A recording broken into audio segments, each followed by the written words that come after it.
Hey guys, welcome back. I want to apologize in advance. I know I said I was going to be doing some more movie reviews soon, but I have just been so caught up in my personal life and stuff like that. Just been trying to get things done. So I am going to try to pop out some reviews today. I will record them and then I will upload them in the future. I am going to try to work out a schedule. So I just want to get that out of the way before I move forward. I apologize, but I do have more movie reviews and more videos and like that coming out soon, so just be prepared. Anyway, the movie I'm talking about today is The Woman in the Yard. This is a movie that I had seen maybe like a couple trailers for. I remember maybe seeing like one like little TV trailer for it. Um, it's a movie that piqued my interest a little bit, but it ultimately fell under my radar. So never saw it in theaters. Then one night I just got super bored. So I was like, why not? I'll watch Woman in the Yard. So now here I am talking about it. So The Woman in the Yard is basically the basic plot is you follow a mother and her two kids, and they live on this farmhouse, and the wife, her name's Ramona. She's recently lost her husband in a car accident, and so she's dealing with the grief and the trauma. She's even like one of her legs is broken. I think so she's using crutches throughout the entire film. But anyway, they're just trying to go about their lives until this mysterious woman in a black veil appears in their yard. And as the day goes on, she gets slowly closer and closer to their house, and then by the end, shit ensues. Woman in the Yard, it's a forgettable movie. I'm gonna state that right off the bat. This is a very forgettable film. But there is, or at least I did see, because I did watch a lot of like videos about this film. The movie did spark quite a bit of, I wouldn't say controversy, but it caused discussions about the certain themes and subjects that this movie talks about, and the ending, and how people interpret the ending a different way.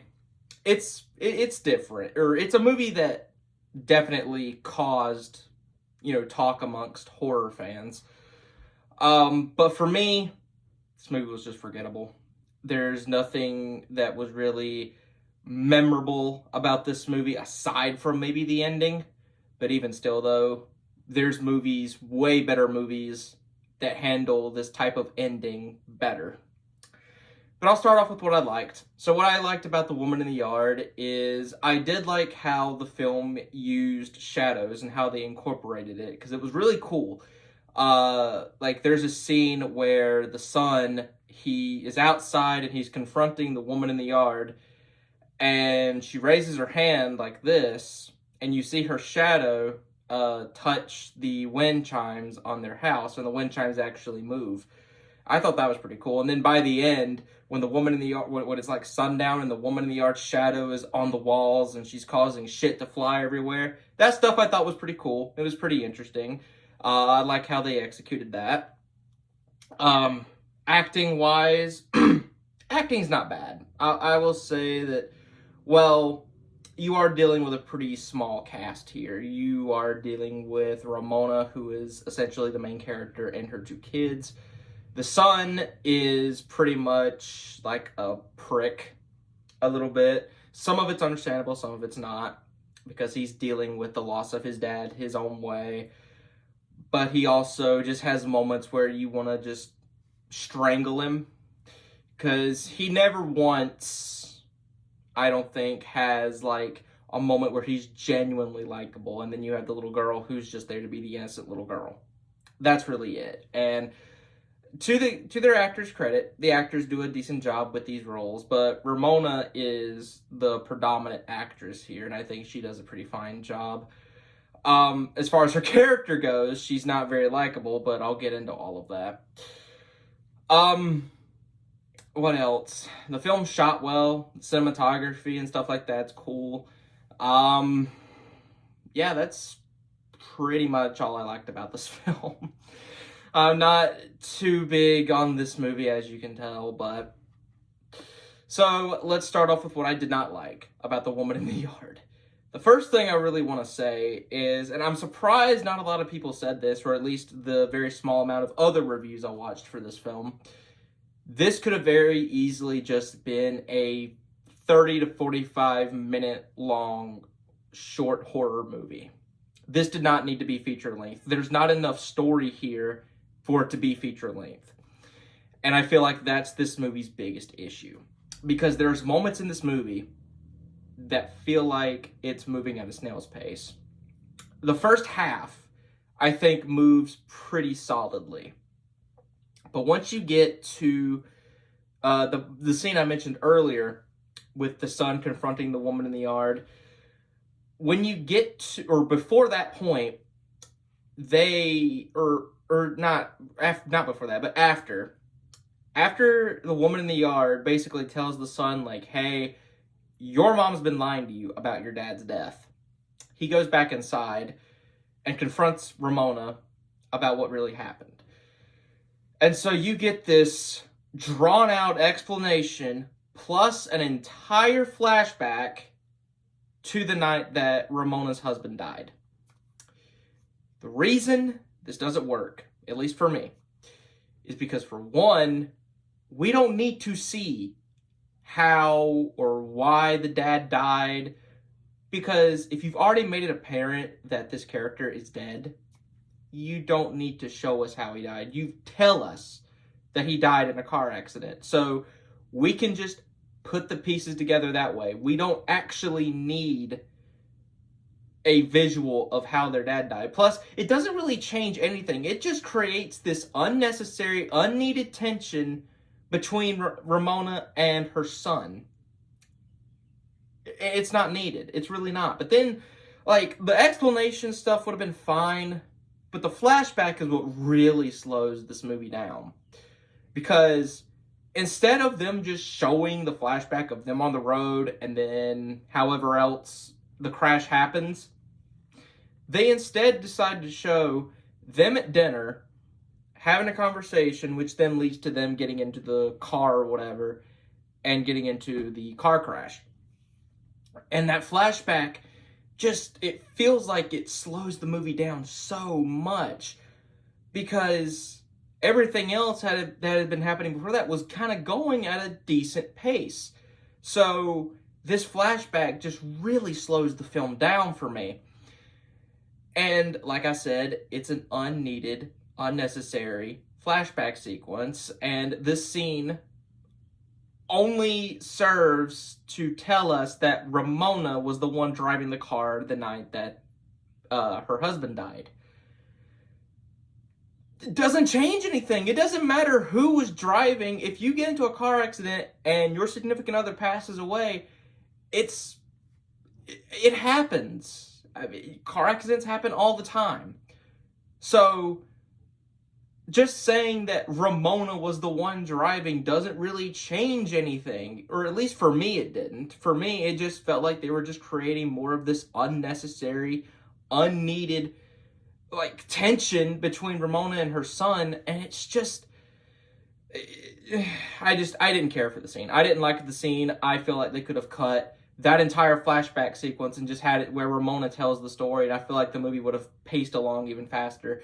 But then you get towards the end of the movie when all of the spooky supernatural shit starts to happen, and you have this whole sequence where Ramona starts going into, like, this weird world where she's in a video that you see her watching at the beginning of the movie, which is, like, I guess the last video that her and her husband had together, where they're lying in bed and they're talking about, like, their future, what they want to do.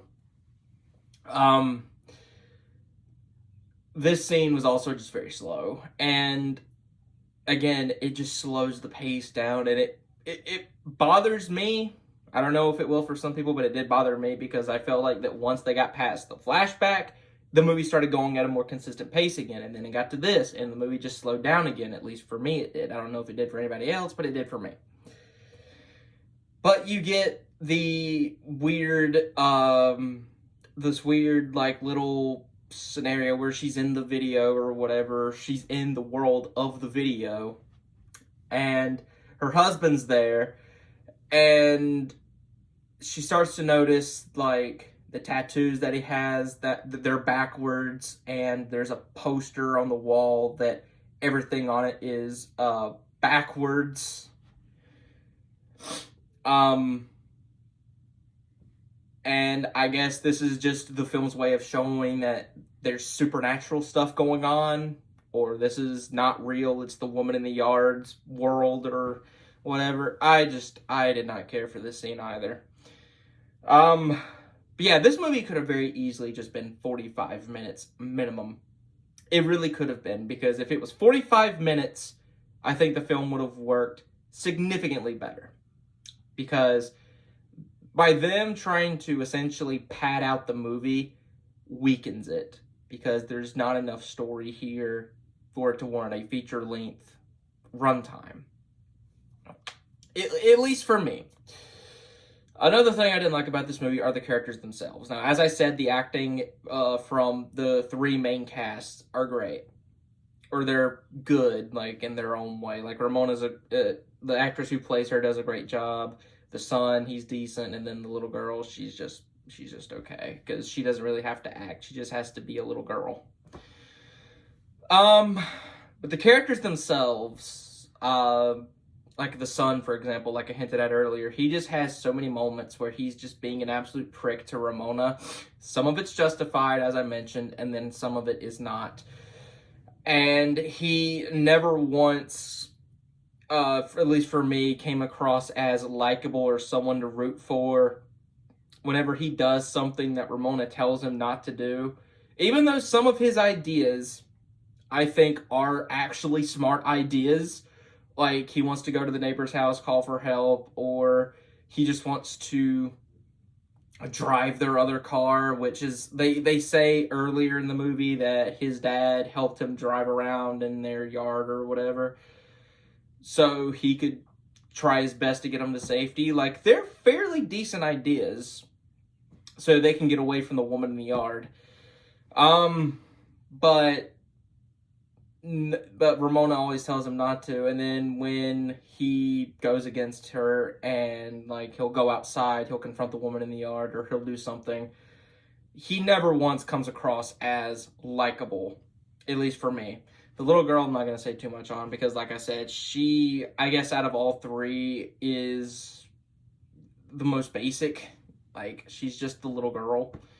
But I want to talk about Ramona, because Ramona is not a likable character. Yes, you can have some sympathy for her because of the situation that she's in and what she's been through and the fact that she's depressed and she has to walk around with crutches. So you do have just a slight bit of sympathy for her, but towards, like, the 20-30 minute mark of the movie, I think, she just becomes extremely unlikable. She yells at the kids. I think there's one point where she throws something at the son. I don't remember entirely.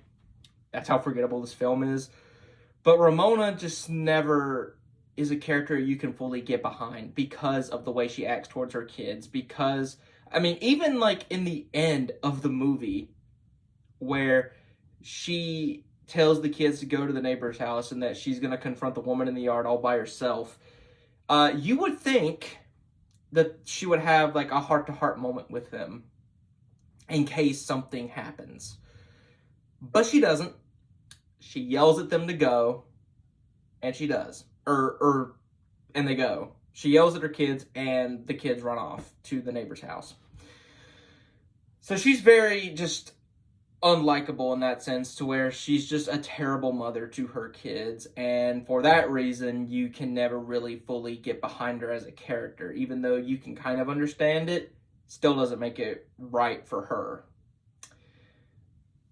But the big problem with this movie is the thing that sparked so much controversy around this film, and that is the actual ending of the movie, where you find out through a scene where Ramona is alone and the woman in the yard walks in, and she starts to talk to the woman in the yard about her kids' future. Like, she says, "Are my kids going to be okay?" or something. And so the woman in the yard, she takes a lighter, and the pictures that she has framed on the wall, they start to morph into older versions of the kids, with them being highly successful and graduating and all this. So basically, if you haven't seen the film, this whole sequence, or this whole thing, is basically Ramona wanting to end it all.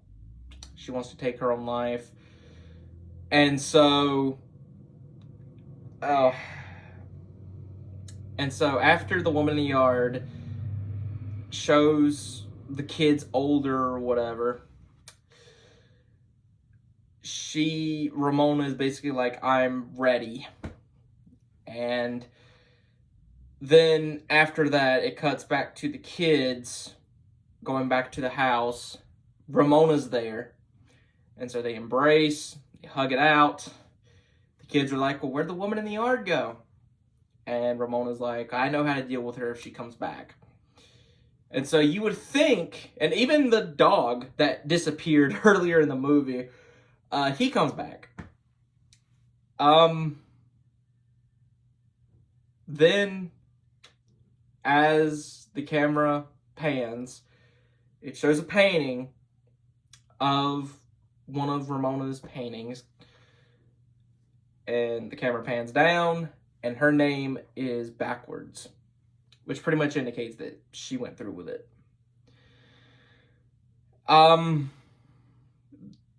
There are some people that theorize that maybe it's not actually like a bad ending, like she actually went through with it. There's some people that believe that like she actually was able to conquer her thoughts and demons and the woman in the yard, and so she actually did get to embrace with the kids. But the reason I don't believe this, from my perspective, is because, for one, everything that happens after that whole sequence with Ramona and the woman in the yard, where the kids come back, the dog comes back, and then the power comes back on, which they make it a point that they don't have any power because she hasn't been able to pay for the power.